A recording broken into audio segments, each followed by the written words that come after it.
नमस्कार दोस्तों, NPS study centre में आपका स्वागत है। आज हम लेकर आए हैं एमटीएस एनटीपीसी, चाहे वो कोई भी एग्ज़ाम हो, चाहे वो एसएससी हो, रेलवे हो, ठीक है, चाहे वो बीपीएससी हो, किसी भी आपको जो है स्टैटिक जीके जीएस, साथ ही साथ आपको जो है सारा जीके जीएस का सार एक ही जगह मिलेगा। ठीक है, तो आज हम लेकर आए हैं टोटल 20 क्वेश्चन को एक साथ सीरीज कराते हुए। ठीक है, ये आपको अगले दिन भी मिल जाएगा 20 क्वेश्चन। ठीक है, तो इसे आप ज़रूर देखें ताकि ये आपके एग्जाम के लिए बहुत ही महत्वपूर्ण साबित हो सके। ठीक है, तो चलिए शुरू करते हैं देर ना करते हुए। तो हमारा पहला प्रश्न क्या कहता है, बांधवगढ़ राष्ट्रीय उद्यान किस राज्य में स्थित है? क्या पूछा है, बांधवगढ़ राष्ट्रीय उद्यान जो है वो किस राज्य में स्थित है? तो वो जो है आपका कहाँ स्थित है? मध्य प्रदेश में स्थित है। कहाँ स्थित है?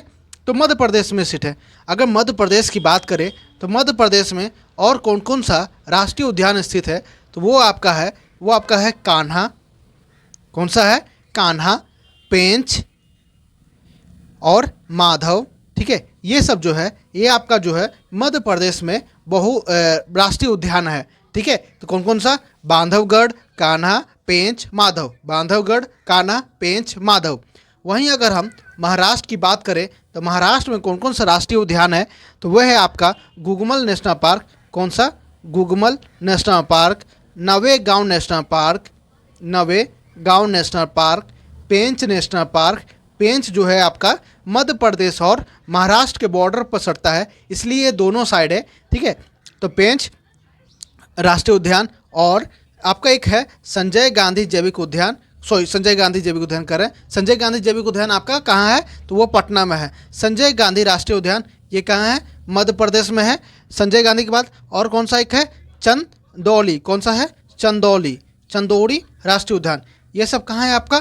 तो महाराष्ट्र में। कौन कौन सा मैंने बोला? Gugamal national park, Navegaon national park, Pench, Sanjay Gandhi और चंदौली। ठीक है, वहीं अगर हम राजस्थान की बात करें तो यहाँ कौन कौन सा राष्ट्रीय उद्यान है? तो वो है आपका रणथंभौर। कौन सा है? रणथंभौर,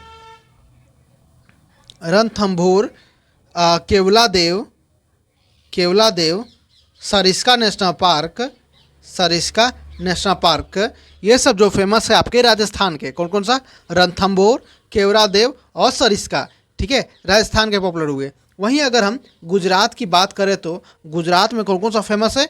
तो वह आपका हो गया एक गिर राष्ट्रीय उद्यान और ब्लैक बक नेशनल उद्यान, मरीन नेशनल उद्यान। ठीक है, और एक है आपका मेन फेमस वसंदा। ये सब जो है आपके राष्ट्रीय उद्यान है आपके कहाँ के?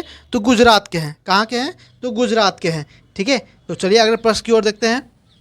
नेक्स्ट प्रश्न हमारा कहता है कि हर वर्ष 22 मार्च को कौन सा दिवस मनाया जाता है? क्या पूछा है? हर वर्ष 22 मार्च को कौन सा दिवस मनाया जाता है? तो वो आपका है विश्व जल दिवस। कौन सा? तो विश्व जल दिवस जो है 22 मार्च को हर वर्ष मनाया जाता है। तो आपको जो है 22 मार्च को कौन सा दिवस मनाया जाता है? वो मनाया जाता है आपका विश्व जल दिवस। साथ ही साथ आपको जो है बिहार दिवस भी मनाया जाता है आपको 22 मार्च को। ठीक है, बिहार दिवस भी आपको 22 मार्च को मनाया जाता है। ठीक है, वहीं अगर हम लघु उद्योग की बात करें, लघु उद्योग उद्देश्य दिवस ये कब मनाया जाता है? तो ये जो है आपको हर साल जो है 30 अगस्त को मनाया जाता है। कब मनाया जाता है? 30 अगस्त को मनाया जाता है। वहीं अगर हम विश्व कछुआ दिवस के बारे में बात करें तो विश्व कछुआ दिवस कब मनाया जाता है? ये आपका 23 मार्च को मनाया जाता है। कब मनाया जाता है? तो 23 मार्च को मनाया जाता है। वहीं अगर हम सी डेंगू रोकथाम की बात करें तो इसका कोई दिवस नहीं मनाया जाता, लेकिन डेंगू दिवस नेशनल मनाया जाता है। वो कब मनाया जाता है? वो आपको 16 मई को मनाया जाता है। कब मनाया जाता है? तो 16 मई को मनाया जाता है। ठीक है, तो चलिए अगर प्रश्न की ओर बढ़ते हैं।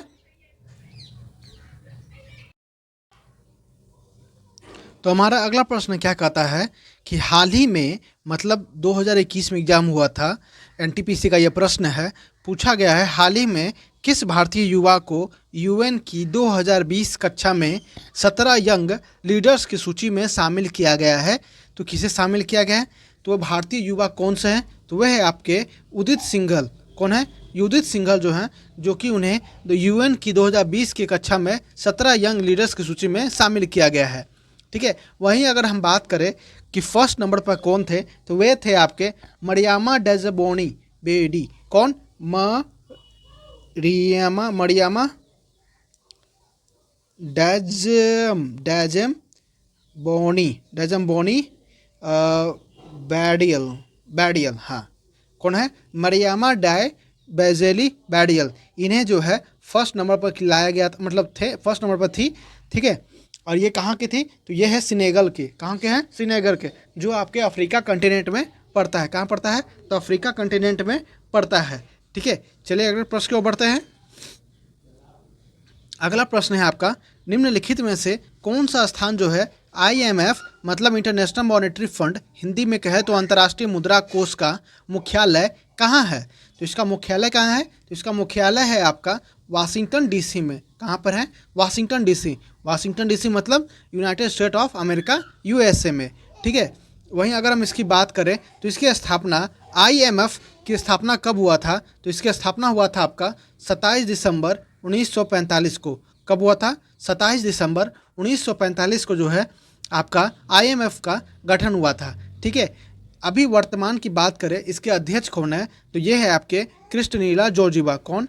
तो क्रिस्टलिना जॉर्जिवा। कौन है? क्रिस्टलिना जॉर्जिवा, जो कि कहाँ से बिलोंग करती हैं? बुल्गारिया देश से बिलोंग करती है। कहाँ से बिलोंग करती हैं? तो बुल्गारिया देश से बिलोंग करती हैं। ठीक है, और ये कौन थी? तो ये एक इकोनॉमिक्स थी। कौन थी? तो इकोनॉमिक्स थी। ठीक है, कौन? Kristalina Georgieva. ठीक है, चलिए अगला प्रश्न की ओर बढ़ते हैं। अगला प्रश्न है आपका, जब कोई आवेशित कण किसी चुंबकीय क्षेत्र में गति करता है तो कण पर जो आरोपित बल लगाया जाता है उसे क्या कहते हैं? क्या प्रश्न बोला है? एक बार अच्छे से देख ले फिर से, कि जब कोई आवेशित कण किसी चुंबकीय क्षेत्र में गति करता है तो कण पर आरोपित बल को क्या कहते हैं? तो क्या कहते हैं उसे लॉरेंज बल कहते हैं। क्या कहते हैं? लॉरेंज बल कहते हैं। लॉरेंज बल को अगर इसका फॉर्मूला देखें तो लॉरेंज बल का फॉर्मूला होता है F = QV/B साइन थीटा। क्या है? QV/B sine theta. Q जो है किसे डिनोट करता है? F जो है आपका लॉरेंज बल हो गया। ठीक है, लॉरेंज बल का हो गया। Q जो है वो आपका आवेश का जो है डिनोट करता है। क्या करता है? आवेश को डिनोट करता है। V जो है वेग को डिनोट करता है। क्या करता है? वेग को डिनोट करता है। वहीं B जो है वह आपके चुंबकीय क्षेत्र का डिनोट करता है। क्या करता है? चुंबकीय क्षेत्र को डिनोट करता है। वहीं साइन थीटा जो एंगल होता है वो किसके बीच में होता है? वो होता है आपके वेग और चुंबकीय क्षेत्र के बीच का जो है वो कौन बताता है? कौन सा? तो साइन थीटा। ठीक है, तो फॉर्मूला हो गया आपका किसका? तो लॉरेंज बल का। अगर लॉरेंज बल का यूजेस देखें तो कहाँ कहाँ यूज होता है? तो इसका यूज होता है आपका विद्युत मोटर में। कहाँ पे? तो विद्युत मोटर में आपका यूज होता है। साथ ही साथ आपको साइक्लोट्रॉन में भी यूज किया जाता है। किस में? साइक्लोट्रॉन में यूज किया जाता है। साथ ही साथ आपको जो है ये जो है मास स्पेक्ट्रोमीटर में भी यूज किया जाता है। कहाँ किया जाता है? मास स्पेक्ट्रोमीटर में जो है इसका यूज किया जाता है। ठीक है, चलिए आगे देखते हैं। आगे कहा है कि फैराडे बल का फॉर्मूला क्या होता है? तो ये फैराडे बल का फॉर्मूला होता है F = Q/V/B। वहीं Q किसे डिनोट करता है? तो मैंने बताया आपको आवेश का डिनोट करता है। किसे करता है? आवेश को डिनोट करता है। V जो है वेग को डिनोट करता है। वहीं B जो है आपको चुंबकीय क्षेत्र का डिनोट करता है। किसे करता है? चुंबकीय क्षेत्र को डिनोट करता है। ठीक है, वहीं अगर हम कूलम्ब बल को समझे तो कूलम्ब बल का फॉर्मूला क्या होता है? तो इसका फॉर्मूला होता है = K ब्रैकेट में Q का होल स्क्वायर, फिर ब्रैकेट बंद बाई R²। ठीक है, तो K जो है आपका कांस्टेंट है। K जो है आपका कांस्टेंट है। Q जो हो गया आपका आवेश हो गया, और R जो हो गया ये आपका क्या हो गया? आवेश के बीच की दूरी हो गई। क्या हो गया? आवेश को जो बीच की दूरी होती है उसे R से डिनोट किया गया है। ठीक है, तो चलते अगले प्रश्न की ओर। अगला प्रश्न हमारा क्या कहता है? सर्व शिक्षा अभियान कब शुरू किया गया था? तो सर्व शिक्षा अभियान जो है आपका शुरू किया गया था 2001 में। कब किया गया था? तो 2001 में जो है इसे शुरू किया गया था। ठीक है, क्यों किया गया था? सर्व शिक्षा अभियान जो है आप गाँवों में, शहरों में बच्चों के प्रति जो है शिक्षा को बढ़ावा देने के लिए, उन्हें जो है शिक्षित बनाने के लिए सर्व शिक्षा अभियान को शुरू किया गया था। ठीक है, ताकि सभी बच्चों को शिक्षा जो है मुहैया करवाया जा सके। ठीक है, ये जो है हमारे रूरल एरिया, जो मेन जो रूरल एरिया थे आपके ग्रामीण इलाके में, मतलब आपके ग्रामीण इलाके में जो है एजुकेशन बहुत ही कम था, जिस कारण से एजुकेशन को बढ़ावा देने के लिए यह अभियान जो है 2001 में शुरू किया गया था। तो कब शुरू किया गया था? तो 2001 में शुरू किया गया था। कब किया गया था? तो 2001 में शुरू किया गया था। ठीक है, चलिए अगले प्रश्न की ओर बढ़ते हैं। अगला प्रश्न है आपका, निम्नलिखित में से कौन सा प्रकंद भूमिगत तना बनता है? इनमें से कौन सा जो है प्रकंद भूमिगत तना बनता है? तो वो कौन सा है? वो आपका अदरक जो है प्रकंद भूमिगत तना बनता है। कौन बनता है? तो अदरक जो है आपका प्रकंद बनता है। अदरक कैसा होता है? देखिएगा एकदम जड़ की तरह होता है। कैसा होता है? एकदम जड़ की तरह होता है। ठीक है, यही जो आपका जो होता है प्रकंद होता है। क्या होता है? प्रकंद होता है। हल्दी भी जो है ये इसी तरह का होता है, जो कि प्रकंद भूमिकंद होता है। ठीक है, बाकी प्याज जो है, आलू है, ये सब जो हो गया आपका तना का आता है। किस में आता है? तो तना में आता है। ठीक है, चलिए अगले प्रश्न की ओर बढ़ते हैं। अगला प्रश्न है आपका, विषुवत रेखा उत्तर और दक्षिणी ध्रुवों के बीच पृथ्वी के विषुवत रेखा क्या है? सॉरी, यहाँ बोला है सीधे, मैंने पढ़ लिया आगे कि विषुवत रेखा क्या है। देखिए, विषुवत रेखा होता क्या है? विषुवत रेखा जो होता है, जैसे ये पृथ्वी है, पृथ्वी को एकदम दो पार्ट में बांटती है, उसे क्या कहते हैं? विषुवत रेखा कहते हैं, या हमें उससे भूमध्य रेखा भी कहते हैं। क्या कहते हैं? विषुवत रेखा या भूमध्य रेखा। ठीक है, क्या क्या क्या मैंने कहा? विषुवत रेखा जो है वो आपको भूमध्य रेखा भी कहलाता है, जो कि आपको पृथ्वी के दो भाग में बांटता है। ऊपर हो गया आपका उत्तरी गोलार्ध और नीचे हो गया आपका दक्षिणी गोलार्ध। ठीक है, यहाँ जो बीच में होती है इसे कौन डिग्री होती है? तो ये आपका 0 डिग्री होता है। कौन डिग्री होता है? तो 0 डिग्री होता है। एक बात और ध्यान देखिएगा कि इसके पास के जो भी देश आते हैं वे सभी जो है बहुत ही गर्म होते हैं। क्यों? क्योंकि सन का जो लाइट होता है वो डायरेक्ट जो है इस पर पड़ता है। किस पर पड़ता है? भूमध्य रेखा को पड़ता है, जिस कारण से इस जगह पर जो है गर्मी बहुत ज़्यादा पड़ती है। भूमध्य रेखा जो है भारत के निचला इलाका पर है, इसलिए वहाँ पर गर्मी बहुत कम पाई जाती है। लेकिन अगर हम देखें तो ये आपका जो है अफ्रीका कंटिनेंट और जो है आपका साउथ अमेरिका कंटिनेंट में ये उसके लाइन से चलती है, जिस कारण से वहाँ देखिएगा गर्मी बहुत पड़ती है, बारिश बहुत ज़्यादा भी होती है, कहीं कहीं तो बारिश होती भी नहीं है। तो यह गर्मी जो है बहुत ज़्यादा पड़ती है। ठीक है, और बात बताएं इसके बारे में कि ये कहाँ हो गया? तो ये उत्तर और दक्षिण ध्रुवों के बीच के पृथ्वी के इर्द गिर्द घूमने वाली एक काल्पनिक रेखा भी है। क्या है? तो उत्तर और दक्षिणी ध्रुव के बीच जो है पृथ्वी के इर्द गिर्द घूमने वाली काल्पनिक रेखा भी है। ठीक है, चलिए अगले प्रश्न की ओर बढ़ते हैं। नेक्स्ट प्रश्न कहता है आपका, नदी एवं शहरों की लंबाई के दृष्टिकोण से भारत के सभी राज्यों में प्रथम स्थान पर कौन है? क्या पूछा है कि नदी एवं नहरों की लंबाई के दृष्टिकोण से अगर देखें तो भारत के सभी राज्यों में प्रथम स्थान पर कौन है? तो वह है आपके उत्तर प्रदेश। कौन है? उत्तर प्रदेश। बात करें तो उत्तर प्रदेश में नदी और नहरों की लंबाई टोटल कितनी है? तो 31.2 हज़ार किलोमीटर में पड़ती है। कितनी? तो 31.2 हज़ार किलोमीटर में। ठीक है, क्योंकि देखें, क्योंकि यहाँ जो है मेन दो जो नदी है बहुत ही ज़्यादा बहती है, साथ ही साथ उत्तर प्रदेश बहुत बड़ा राज्य भी है, जिस कारण से भी ये एक महत्वपूर्ण रखता है। साथ ही साथ यहाँ पर जो है गंगा और जो यमुना जो है बहती हैं, जिस कारण से इसके अलावा भी बहुत सी नदियाँ बहती हैं जो कि उत्तर प्रदेश में बहती है, जिस कारण से इसकी लंबाई जो है बहुत बड़ी हो जाती है। ठीक है, तो टोटल कितनी हो जाती है? 31.2 हज़ार किलोमीटर। ये जो है ये उत्तर प्रदेश पूरे इंडिया का 17% के लगभग में लेता है अपने आप में। इसमें तो नदी और नहरों की लंबाई के दृष्टिकोण से देखें तो कितना? 17%। कितना? 17%। ठीक है, चलिए आगे देखते हैं अगले प्रश्न की ओर। अगला प्रश्न है आपका, भारत के राज्यों में कुल खारा पानी के जमाव में कौन सा राज्य जो है प्रथम स्थान पर है? कौन सा है? तो कुल राज्य खारा पानी के जमाव में कौन सा राज्य जो है प्रथम स्थान पर है? तो वह है आपका गुजरात। कौन है? गुजरात। कौन है? तो गुजरात है आपका। ठीक है, क्यों है? तो देखिएगा गुजरात के जो ये जो मैप होते हैं यहाँ पर जो है कच्छ रण के कारण जो है यहाँ पर अरब सागर के किनारे भी बसा है। गुजरात सबसे बड़ा तटीय भी है, जिस कारण से यहाँ जो है जमाव जो है बहुत ज़्यादा होता है, जिस कारण गुजरात में सबसे ज़्यादा जो है खारा पानी का जमाव है। ठीक है, किस कारण? तो कच्छ कारण और अरब सागर के किनारे होने के कारण। ठीक है, इसके अलावा देखें तो और कौन कौन सा राज्य में है? तो वो देखिएगा आपके टोटल कितने राज्य हैं? जो कि समुद्र से किनारे हैं, तो समुद्र से किनारे जितने भी होंगे सभी में जो है खारा पानी का जमाव होगा। ठीक है, तो कौन कौन सा है, चलिए यहाँ से देखते हैं हम लोग।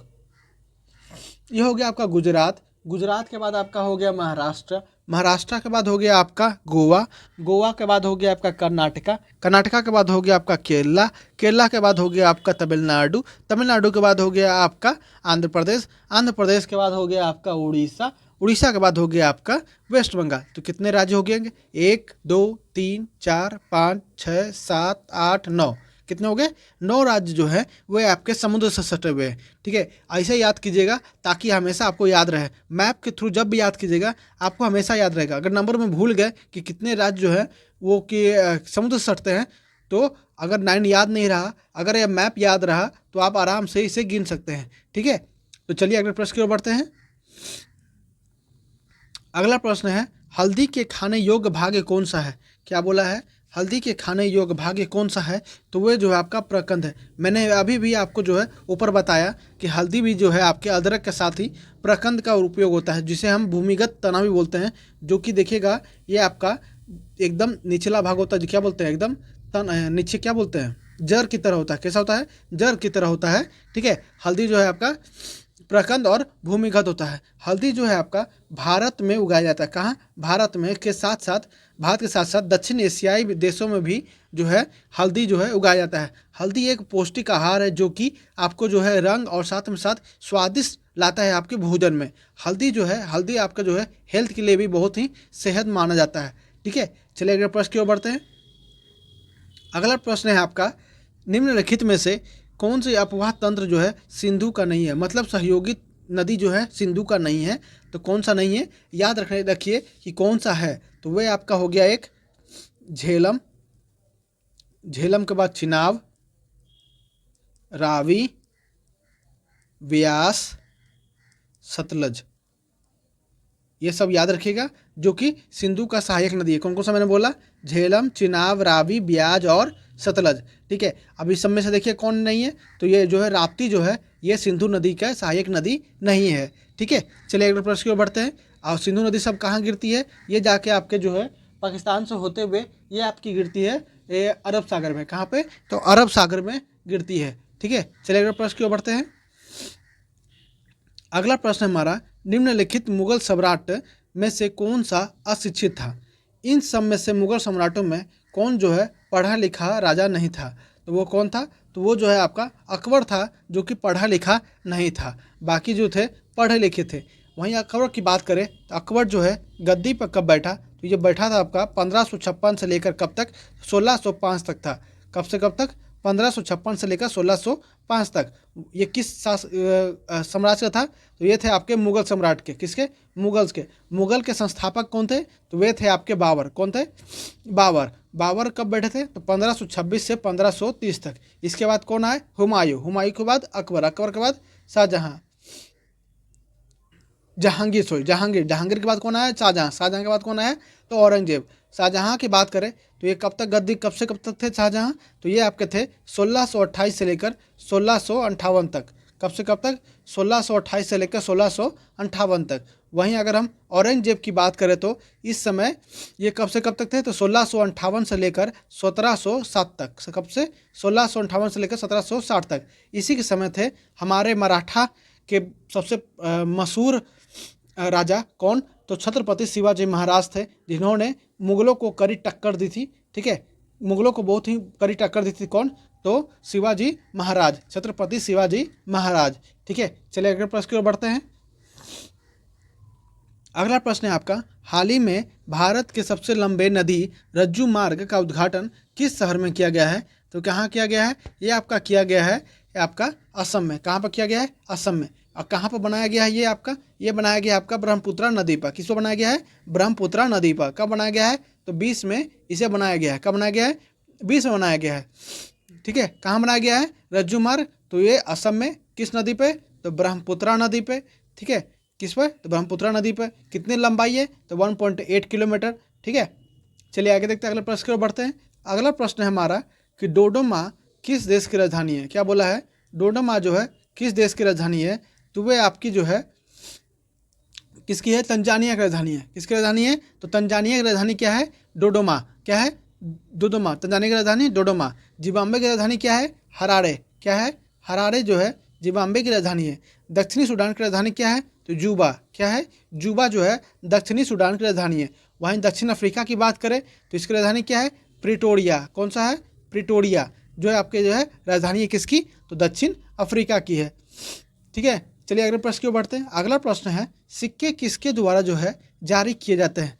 सिक्के जो है किसके द्वारा जो है जारी किए जाते हैं? तो वे आपके जारी किए जाते हैं किसके द्वारा? तो भारतीय रिजर्व बैंक के द्वारा। किसके द्वारा? भारतीय रिजर्व बैंक के द्वारा जो है ये आपके सिक्के जारी किए जाते हैं। कहाँ कहाँ? मेन प्रमुख आपका जो है मुंबई में, याद रखिएगा। नासिक में जो है आपका सिक्के मतलब बनाया जाता है। ठीक है, भारतीय रिजर्व बैंक की बात करें तो 1 अप्रैल 1935 की जो है इसकी गठन हुए थी। कब? तो 1 अप्रैल 1935 को। ठीक है, चलिए अगले प्रश्न की ओर बढ़ते हैं। भारत सरकार जो है वित्त मंत्री जो है ये आपके 1 रुपये और 2 रुपये को जो है नोट को पब्लिश करती हैं। 1, 2 और 5 रुपये के नोट को जो है ये पब्लिश कौन करती हैं? तो वित्त मंत्रालय करती है। कौन करती है? तो वित्त मंत्रालय के द्वारा वित्त मंत्री करती है। ठीक है, चलिए आगे बढ़ते हैं। नेक्स्ट प्रश्न है आपका निम्नलिखित में से कौन जो है रासायनिक परिवर्तन नहीं है? अब देखिए, रासायनिक परिवर्तन मतलब होता है कि पहले जो जिस कलर का रसायन था अब वो चेंज होकर अगले तरह का रसायन का रूप ले लिया है, तो उसे क्या कहेंगे? रासायनिक परिवर्तन कहेंगे। जैसे कि फल का पकना। फल जो है शुरुआत में जैसे आप देखते होंगे जब कच्चा होता है तो हरा कलर का होता है कोई भी फल, फिर पकता है तो वो आपका कैसा होता है? पीला हो जाता है। वहीं उसके बाद फिर सड़ता है तो वो जो है अलग कलर रेडिश ब्राउन या ब्लैक में धारण कर लेता है, तो वो जो है रसायन परिवर्तन हो रहा है। ठीक है, वैसे ही दूध देखिएगा, दूध जो है आपका शुरुआत में दूध होता है, लेकिन जब वो फट जाता है तो वो सिर्फ उसका रसायन जो है चेंज हो जाता है। ठीक है, केमिकल चेंज हो जाता है, जिससे से वो जो है रासायनिक परिवर्तन हो जाता है। भोजन का पाचन होता है। देखिए, भोजन का पाचन कैसे होता है? जब हम खाते हैं तो वो कठोर होता है, जैसे रोटी खाते हैं, उसके बाद जब अंदर जाता है तो वो HCl में जाके घुल जाता है, उसके बाद वो पचते जाता है जाके स्मॉल इंटेस्टाइन में, उसका जो है उसका भी रासायनिक परिवर्तन हुआ। पहले वो गया पेट में तो HCl से मिला तो एसिड था, उसके बाद नीचे गया तो वो आप जो है डेडुनम जजनम इलियम में जाते हुए वो आपका क्षारीय बनते चल गया, तो ये जो है आपका रासायनिक परिवर्तन हुआ। लेकिन पानी का जमना ये जो है ये आपका रासायनिक परिवर्तन नहीं कहलाता है। क्यों नहीं कहलाता है भाई? तो पानी का जमना जो है भाई वो पानी है, वापस वो अगर उसे हम बर्फ़ बना देंगे फिर वापस कन्वर्ट लाएंगे तो फिर वो पानी ही हो जाएगा, तो ये जो जमना नहीं कहलाता है। ठीक है, चलिए आगे बढ़ते हैं। हमारा अगला प्रश्न क्या कहता है? 44वें संशोधन अधिनियम 1978 के द्वारा संपत्ति के अधिकार को मूल अधिकारों से निकाल दिया गया था। यह कब बना था? यह मतलब किस में अब चला गया है? देखिए, पहली बात तो संपत्ति का अधिकार जो है 1978 से पहले जो था यह हमारा जो है फंडामेंटल राइट में था। ठीक है, फंडामेंटल राइट में था, जो कि टोटल थे 7। अब जो है संपत्ति को अधिकार को हटाकर अब बचे कितने हमारे? तो 6 बचे। तो ये कब हटाया गया? तो ये हटाया गया 1978 में। कब हटाया गया? तो 1978 में। किस संशोधन अधिनियम द्वारा? तो 44वें संशोधन अधिनियम द्वारा जो है हटाया गया था। ठीक है, अब इसे किस में डाल दिया गया? तो इसे जो है 300 के 1 में डाल दिया गया। 300 के ए में जो है इसे डाल दिया गया है। ठीक है, आर्टिकल 300 ए में जो है अब संपत्ति के अधिकार है। ठीक है, कब हुआ था? तो 1978 में। कौन सा संशोधन? तो वो 44वें संशोधन द्वारा। ठीक है, चलिए अगले प्रश्न की ओर बढ़ते हैं। अगला प्रश्न है आपका निम्नलिखित कथनों पर विचार कीजिए। ठीक है, तो सिकंदर लोदी ने आगरा शहर की स्थापना की, तो ये बताना सही है कि नहीं। और उसके बाद पूछा है लोदी वंश के संस्थापन बहलोल लोदी ने की, तो ये सही है कि नहीं। देखिए, सिकंदर लोदी ने आगरा शहर की स्थापना की, ये एकदम सही है। तो कब किया था इसने किया था आपको 1504 में। कब किया था? तो 1504 में। दिल्ली पे जब ये बैठे मतलब शासन कर रहे थे, उसके बाद इन्होंने आगरा शहर की स्थापना की। तब इसने क्या किया? दिल्ली से अपनी राजधानी जो है आगरा ला दिया। कहाँ ला दिया? आगरा जो है इसने राजधानी ला दिया। वहीं अगर लोदी वंश की बात करें तो इसके संस्थापक कौन थे? तो बहलोल लोदी। बहलोल लोदी ने लोदी वंश का संस्थापन कब किया था? तो 1451 में किया था। कब किया था? तो 1451 में किया था। तो ये दोनों जो है आपका सही है, तो सी जो है आपका सही है। ठीक है, चलिए अगले प्रश्न की ओर बढ़ते हैं। तो हमारा लास्ट प्रश्न क्या कहता है? निम्नलिखित में से किस में गलांक नहीं होता है? क्या बोला है? निम्नलिखित में से किस में जो है गलांक नहीं होता है? तो वो जो है आपका ब्रोमीन में नहीं होता है। किस में नहीं होता है? तो ब्रोमीन में नहीं होता है। ठीक है, ब्रोमीन का जो होता है ये आपका होता है 7 डिग्री सेल्सियस के आसपास होता है। ठीक है, 7 डिग्री सेल्सियस के आसपास होता है। तो इसमें जो है आपका जो है गलांक नहीं होता है। ठीक है। वहीं अगर हम कांच की बात करें तो इसकी डिग्री कितनी होती है, 327 पर होती है। कितनी, 327 पे होती है। वहीं अगर हम सोडियम,